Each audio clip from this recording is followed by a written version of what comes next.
Our new U.S. intelligence assessments reveal that Iran still has thousands of missiles at its disposal, despite weeks of devastating strikes by American and Israeli forces.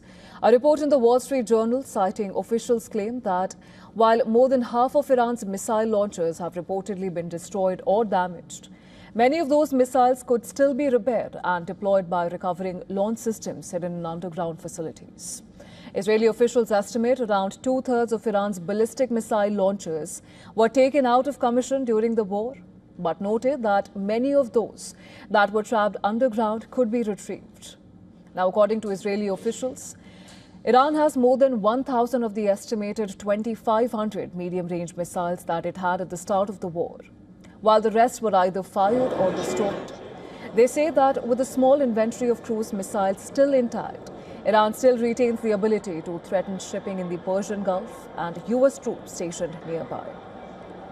Incidentally, U.S. Defense Secretary Pete Hegseth recently stated that Iran's missile program is functionally destroyed and launchers and missiles depleted, decimated, and almost completely ineffective.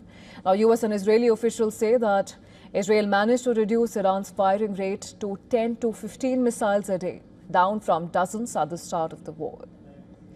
Though Iran's missile arsenal has been reduced by roughly the half of it which it had at the starting of the war, now officials say that the country also retains under 50% of the one-way attack drones that it had at the start of the war and could turn to Russia for more.